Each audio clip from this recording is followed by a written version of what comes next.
Science fiction is often used to ask the thought-provoking questions and hypotheticals as a way of getting society to ponder the norms they take for granted. One very good example of this was Rod Serling's The Twilight Zone. But it can also be a bit of an escape, prompting the mind's creativity with new ideas. I'm your host, Garrett K. Jones. Welcome to the newest episode of The Right Way.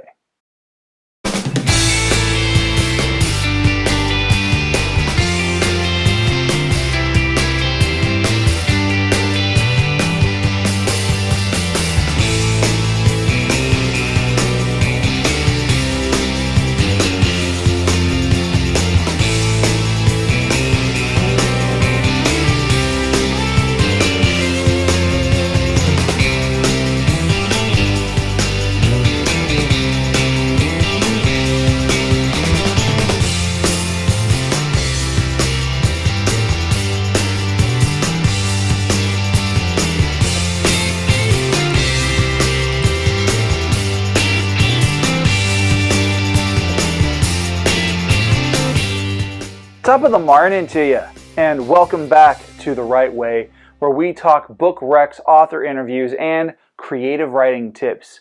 If you haven't already done so, make sure to click subscribe by hitting the bell for notifications on new videos, just like this one. I have a great episode for you, but I'd like to share a few announcements before getting into this month's content. We are just a couple of weeks away from Author Awareness April. While next week is the March live stream, the week after that will be the spring preview and author showcase, providing viewers like yourselves with the list of every author interviewing in this Season 6 marathon. I'm excited because this is an event that I look forward to every year as I set aside the other segments like the book recs and creative writing tips to focus on helping other writers promote their work. So, starting in 2 weeks, you'll get 5 all-new episodes each week for 5 weeks. And that takes us right into the month of May and Free Comic Book Day, which also happens to be Star Wars Day. Speaking of Star Wars Day and Free Comic Book Day, I'll be down at DJ's Collectibles here in downtown Hanford, starting at 10 a.m. I'll have copies of all 5 books in my series, The Archives of Asink Ran. If you're local to the area, and even if you need to hop 3 flights to get out here, I would love for you to come and visit and buy some books if you're in the market. Now, let's get on with the show. Starting now.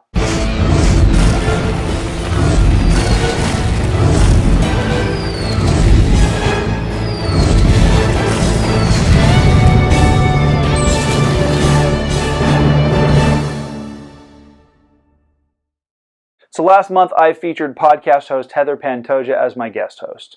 Heather provided you with a list of her favorite books written by women authors. This month I've asked former Author Awareness interviewee Matthew Romeo to return and provide his top 10 reading recommendations. I hope you enjoy Matt's suggestions. Hey Garrett, so here is my top 10 book recommendations in descending order. Number 10, I'd have to go with Hyperion by Dan Simmons. I recently read this book. It is a staple in the science fiction genre, but it's more of a collection of short novellas rather than a full story, at least in my opinion. So that kind of makes it a little weak on my end, but I know that a lot of the themes and storytelling in this book makes it very classic. It does have a lot of great world building. 9, I'd have to go with Aragon by Christopher Paolini. It is one of my formative novels. I read it when I was 14. It is a fantastic entry into the fantasy genre, if that's what you're into. It's got a lot of classic motifs, and it might feel a little familiar to a lot of readers, but I think that it is a great start to, kind of just a innocent and complex fantasy world in the world of Allegatia with Aragon. At number 8, I'm going to have Dune by Frank Herbert. This is another science fiction classic. I read it a couple years ago before the movie came out. And it's a very interesting and complex science fiction world. It does have a very interesting POV, which is, I believe, omniscient. which can kind of turn some readers off, but I found it very fascinating, at least for the time period that it was written in. And it is just so rich in detail and themes that it's a classic science fiction book. At number 7, I'm going to have Stormfront by Jim Butcher. It is one of the first in the Dresden Files. This is more of a contemporary fantasy series. It's written in first person, so you get a lot of classic witty banter from the main character, Harry Dresden. And it's really cool to see a modern take on the detective files, but it's in a fantasy genre. And Harry Dresden himself is just such a fun and rich character to dive into. Number 6, I'm going to have The Martian by Andy Weir. This is such a fun book to get into because of the main character's just commentary on his situation being stranded on Mars. It's a fun survival book. It gets really lighthearted, but it also has a lot of deep character moments. And it's just a very fascinating premise of taking, that stranded man on an island, but putting it in space on Mars. For number 5, I'm going to go with The Way of Shadows by Brent Weeks. This is another great fantasy series. It's very gritty. It's kind of the tale of a magic assassin who's raised from poverty. It's a very interesting inverse on the hero's journey. Instead of him becoming, the classic hero, it's him becoming the world's deadliest assassin. It's a very rich world, a lot of great character development, and it's got one of my favorite love stories, and that's kind of me being a bit of a sap for that. Number 4, I'm going to have Mistborn, The Final Empire, first in the Mistborn series by Brandon Sanderson. This is a staple of the fantasy genre right now.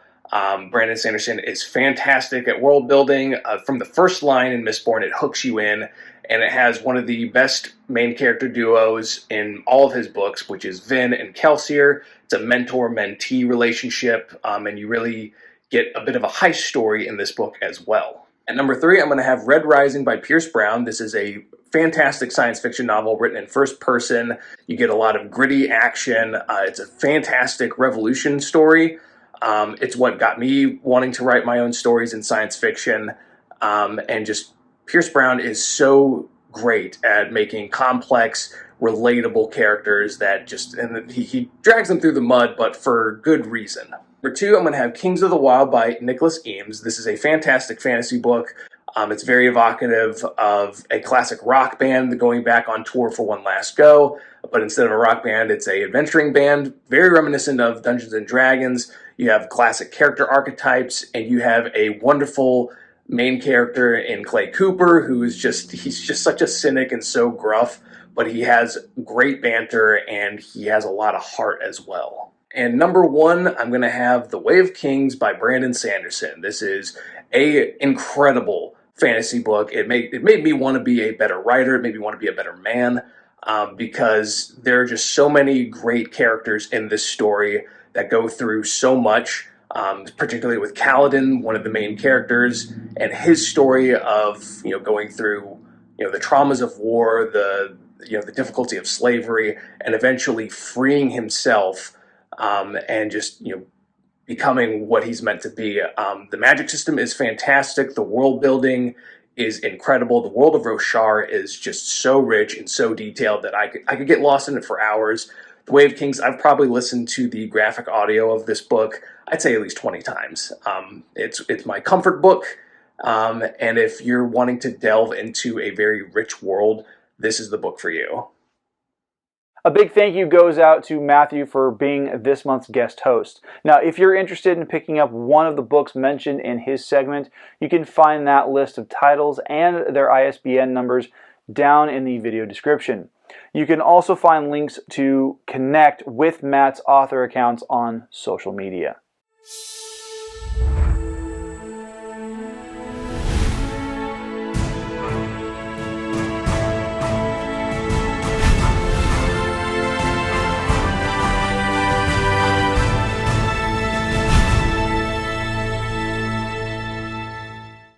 So as I mentioned in the episode's intro, science fiction can often be used as a means of getting society to ask itself very interesting and thought-provoking questions.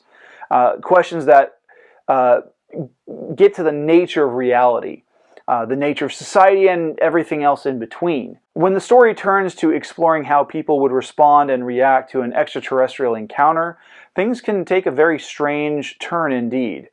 This month's interviewee provides us with just such a story. Please join me in welcoming indie sci-fi writer Kay Griffin Peterson. Hey Kay, thanks for joining me on the show. Hi, Garrett. Thanks for having me. My pleasure. So tell me about your book. This is your first one. What's it all about? Thanks. Yeah, my book is called Jane Doe, and it's the story of a town where women are starting to find themselves mysteriously and inexplicably pregnant, and then they disappear. Our main character is a man named Sam who's watching all of this happen, and he's watching with a certain degree of skepticism as to why it's happening to these women until he finds that it happens to him too. Whoa. That sounds really cool, a little scary. So, how did you get into writing? Was this something that you've always wanted to do? Actually, I didn't really consider myself a writer, especially a sci-fi writer before now. But I've had this story kind of rattling around in my head for a while. I have friends in the writing community that introduced me to NaNoWriMo, so I thought it would be fun to try and get it out and do something creative and challenging. I ended up writing the story over on my phone over the course of like 2 weeks. Once I started, I found I had a lot of ideas flowing all at once. I just couldn't write the story fast enough. This has been a really great opportunity to express myself, and it's been really gratifying, especially being able to publish and share my work. The writing community on Instagram and now Threads is so welcoming and really supportive, and I made some really awesome connections. The whole experience has been really addicting, and it makes you just want to write more. That's really awesome. Yeah, I found the same thing with my connections on social media as well. So you mentioned that this story being in your head long before you started writing it. What inspired you to write Jane Doe? Where did this story come from? I grew up watching The X Files and old episodes of Twilight Zone and Outer Limits with my father, so sci fi's always had a special place in my heart. But what inspired this story partly was this obscure movie called Dark Skies, where a family is being targeted by this alien entity, and as they're trying to protect their children from this very real threat, everybody is they talk to they're trying to get help from thinks that they're crazy or they're bad parents, and that question just stuck with me. How do you make people believe you when the unfathomable is happening? What happens when you, the skeptic, become the victim, for lack of a better word? I think that's kind of the world we live in now. We have so much information and access, but everything filters through what we think we know. So we stop listening to what other people are saying because we have everything figured out. I wanted the story to be something readers would want to talk about and ask questions about when they were done. By itself, the story can feel really weird without that understanding, and the ending was deliberately ambiguous because I wanted readers to walk away deciding for themselves how it ended. Either you walked away thinking the characters were being messed with by aliens, or you walk away thinking the main character is just mentally unwell and needs serious help. Wow, that's pretty heavy. So a lot of writers are going in for doing series or like kind of a franchise type of thing. That seems to be the big push in literature these days. So are you planning a follow up or a sequel to Jane Doe? That's actually funny. I've had people ask if there's more coming, or if I'm writing a follow up. People in the it was definitely aliens camp, especially ask for more confrontations with aliens from my characters. I've been working on two shorter works for the past couple of years that take place in the same world that deal with different characters and does a bit more exploration and explanation into what's happening. But I haven't decided really what to do with it yet, whether to publish or not. They're still very much in the works. Yeah, that's understandable. There's sometimes you hit that point where you're not sure if it's the right time to publish or even if you should. Um, and that can always be a challenge when exploring your creative options. So that brings me to my next question. What has been the biggest challenge or the biggest obstacle that you have faced in the creation of your work? For me, it was really just plucking up the courage to publish the story and put it out there. This is the type of story that I like. This is something I like to read, but I worry people would find it too weird. It's kind of that timeless struggle, putting your whole self out there, even when it's for fun in this low stakes project that this one started out being. It's still very much me and a representation of who I am. From the beginning, taking that first step to share, I've been met with nothing but positivity and support. One of the highlights of this whole thing has been when both my aunt and my dad read the book and loved it. So that helped me feel so much more comfortable. It's also received some decent reviews on Amazon and Goodreads, and that's also been really encouraging. That is fantastic. Um, so this was your big struggle, and I'm sure you probably got advice along the way. What kind of advice would you offer to other would-be authors that are listening or watching this interview? Really, don't be afraid to share what you've written. Your story might be weird, or it might be personal, or it might be different from what people expect, but that doesn't mean you give up on writing that story. Um, it's hard to always swallow that you're not going to be everyone's preference, but truly there is an audience for everybody, and someone is going to enjoy what you wrote. That is very true. I mean, science fiction is a niche market. Same with fantasy, which is what I write, and it's sometimes it's hard to find the right reading market for yourself, especially if you're an indie author like you and myself. And so, yeah, that's awesome. That is really really great advice. So, Kay, we're coming up to the end of the interview. One last question: how can people get in contact with you? How can they get a hold of your work and copies of Jane Doe? I'm on social media, both Instagram and Threads, at my name, Kay Griffin Peterson, all one word. As for the book, it is currently on paperback through Amazon. It's also being produced for audio as we speak, and hopefully will be available by the time this interview airs. That's awesome. Well, Kay, thank you so much for joining me for this month on the show. I really appreciate it. Oh, it's been my absolute pleasure. Thanks so much for having me. You're welcome. If you're interested in picking up copies of Kay's book, Jane Doe, or connect with her through social media, you can find those links down in the video description.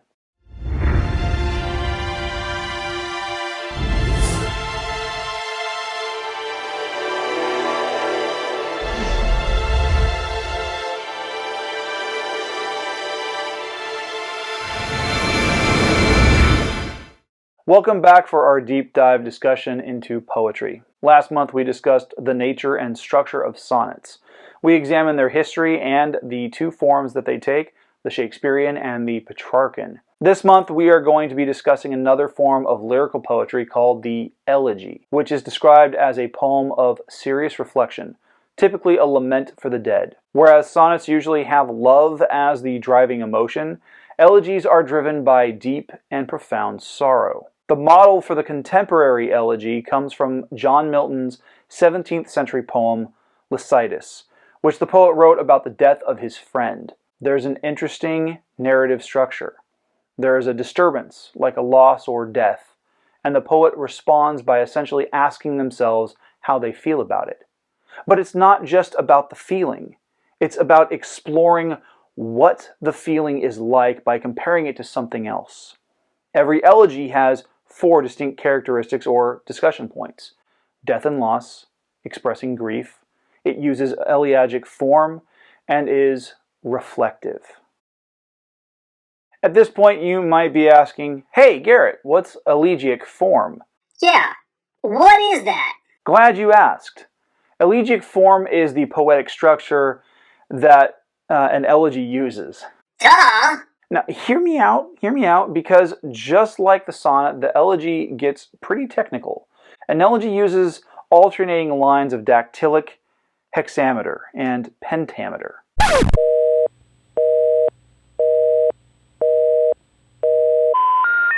Like I said, it gets technical. So let's review. Dactylic meter is a combination of 3 syllables. The first syllable is long or stressed, and the next 2 are short or unstressed. Now look at the profile of your index finger, fully extended like a gun. Now if you look at the points starting from the top of the palm, The first segment is long, and the next two moving up towards the fingertip are short. Remember, the word dactylic means finger-like. I've got a finger for you, Trebek. So now that we have that taken care of, let's refresh on pentameter. Pentameter, or penta, means 5. So that means that we are going to have 5 sections of whatever meter that we are going to be using for our poem. Now, let's tackle hexameter for a moment. If you're familiar with your Greek roots, hex means 6, as in hexagon or hex key. If pentameter means that we're using 5 sections of meter, then hexameter means we will be using 6 sections of meter.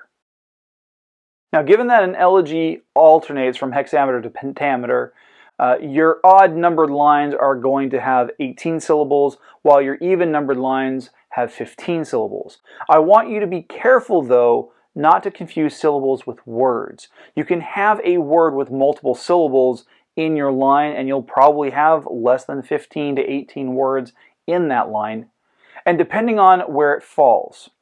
As for the rhyming, that's actually optional. Most contemporary elegies don't use any rhyme scheme at all.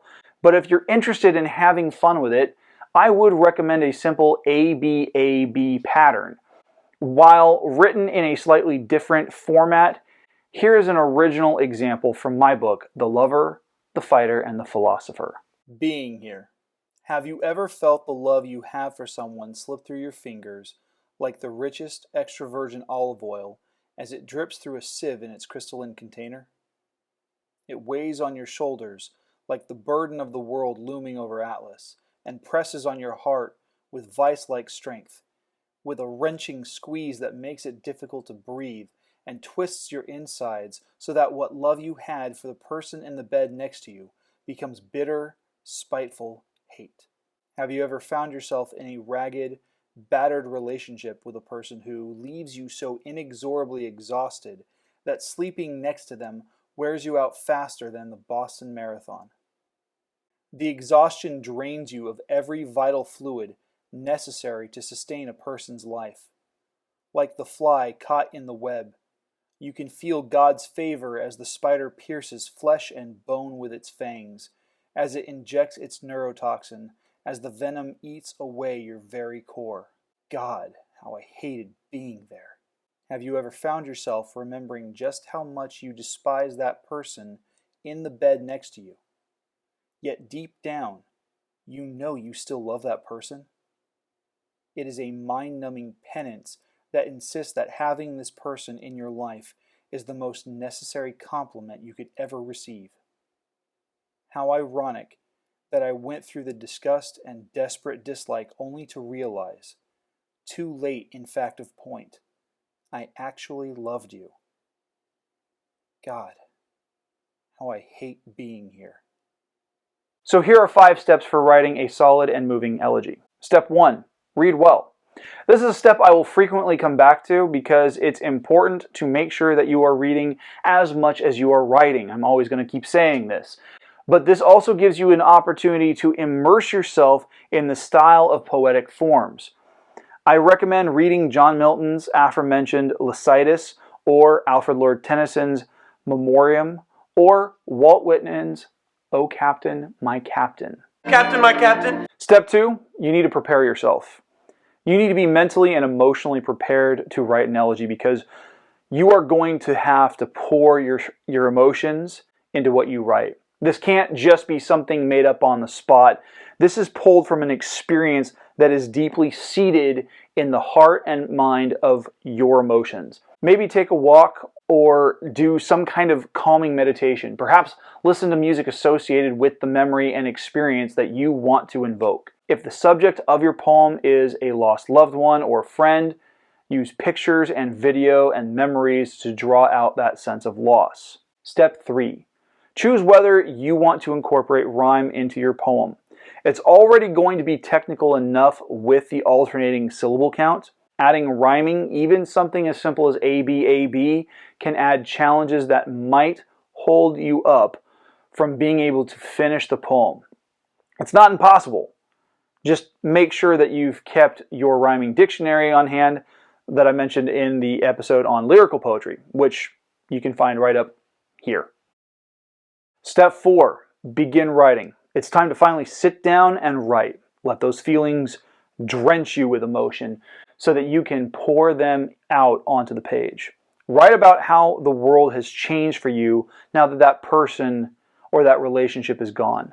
Let the emptiness be visible in your words and let the world know what it is that you've lost. Then, once it's written, take a break. Take some time to decompress from reliving that experience. Finally, step 5, revise. After you've taken time to step back from writing the poem, go back in and review it with fresh eyes. The goal is to be objective about what you need to keep in the poem and what needs to be carved out.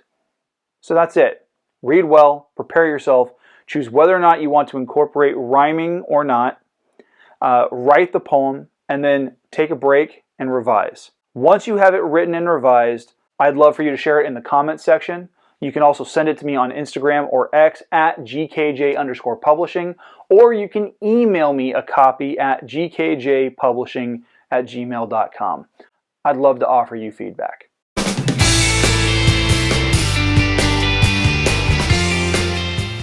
Hey, thanks for watching. If you'd like to see more videos like this, make sure to subscribe and click the bell for notifications when new content is released. Make sure to tune in next week for my live stream, and I look forward to 2 weeks from today when the spring preview kicks off as the first of 5 new weekly episodes. See you then.